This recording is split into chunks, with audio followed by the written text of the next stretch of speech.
حضرت فرقد ایک صحابی تھے، اور یہ وہ صحابیاں جنہوں نے حضرت عمر کے زمانے میں موصل کا علاقہ فتح کیا تھا، بڑے دلیر تھے، ان کی 4 بیویاں تھیں۔ وہ کہتے ہیں جب بھی یہ گھر میں آتے تو خوشبو اتنی اعلیٰ لگا کے آتے کہ ہم حیران ہو جاتی۔ عورتیں زیادہ تیاری کرتی ہیں نا مردوں سے کہ نہیں؟ کہ آج کل مرد زیادہ کرتے ہیں؟ چلو میں دس چھوڑو، میں اپنی اصلاح کر لوں، تسی دوواں گلاں تے انجن کیتا ہے، اب پتہ نہیں سچ کیا ہے، کون زیادہ تیاری کرتا ہے؟ چلو بیٹھے جو مرد نے، ویسے میرے پاس جو اخباری تراشے ہیں ان میں یہ لکھا ہے کہ آج کل مردوں کے میک اپ پہ زیادہ خرچ آنے لگا ہے، یہ تحقیقی رپورٹ ہے، اور پاکستان میں سب سے زیادہ جو اخراجات ہیں وہ میک اپ کے سامان کے ہیں۔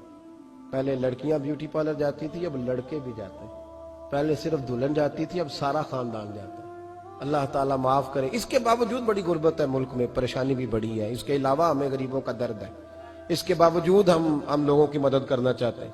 پتہ نہیں کیا ترجمہ کیا ہم نے غریب پروری کا، کیا معنی بنایا، اللہ ہی بہتر جانتا ہے، کہ وہ چیزیں جن کی بالکل حاجت نہیں، بالکل ضرورت، ان پر لاکھوں لٹا کے کہتے ہیں وہ دیکھو بیچارے کو روٹی نہیں مل رہی۔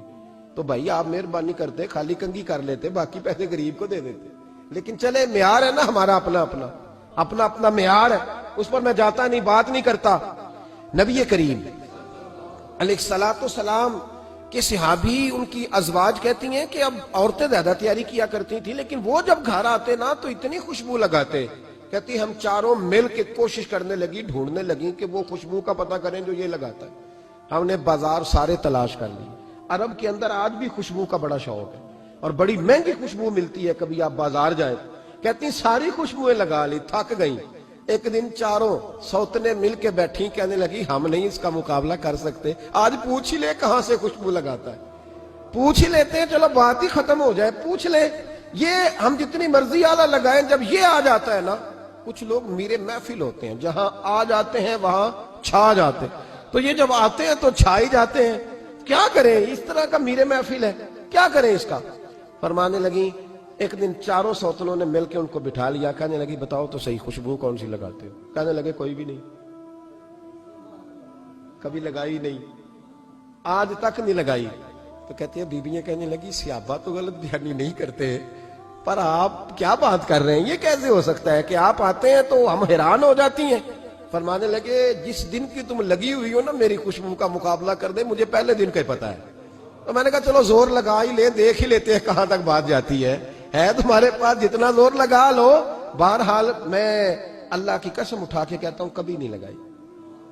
تو بیویاں کہنے لگی پھر بتا تو صحیح، تو ایک دلیر آدمی ہے، اور جو دلیر لوگ ہوتے ہیں وہ خوشبوؤں کے اور کپڑوں کے اور ان چیزوں میں زیادہ وقت نہیں لگاتے، ان کے تو مشن اور طرح کے ہوتے۔ آپ تو مجاہد قسم کے آدمی ہیں، پر ہر وقت خوشبو آتی ہے۔ تو حضرت فرقد رو پڑے، کہنے لگے بیمار ہو گیا تھا، لاچار ہو گیا، حکیموں طبیبوں نے انکار کر دیا، وجود پر میرے آبلے نکل آئے، پھنسیاں بن گئی، ان میں پیپ بھر گئی، بیٹھ نہیں سکتا تھا، اٹھ نہیں سکتا تھا۔ جب تھک گیا نا تو دروازہ رسول پہ چلا گیا، جب تھک گیا طبیبوں کا تھکایا ستایا حضور کی بارگاہ میں، کہا محبوبہ دیکھے تو صحیح میرا کیا حال ہے۔ حضور ذرا دیکھے، چل نہیں سکتا، سو نہیں سکتا، بیٹھ نہیں سکتا، تیرے علاوہ غم کسے بتاؤں؟ کہتے ہیں حضور نے فرمایا ستر ڈھانپ لے، باقی سارے کپڑے اتار دے، ستر ڈھانپ لے۔ کہتے ہیں ٹخنوں سے لے کر ناف تک میں نے ستر ڈھانپ لی، باقی سارے کپڑے اتارے۔ حضور کیا کریں گے؟ فرماتے ہیں نبی پاک نے دست مبارک اٹھایا، برف سے ٹھنڈا، کستوری سے زیادہ مہکنے والا، فرماتے ہیں پورے وجود پر میرے حضور نے دست مبارک ایک دفعہ لگا دیا، اب جدھر جدھر سے گزرتا ہوں ساری دنیا خوشبو سے بھر جاتی ہے۔ یہ نبی پاک کا دیا ہوا نور ہے، یہ حضور کی عطا کردہ شفا ہے، یہ رسول پاک کے حسن کی خیرات ہے۔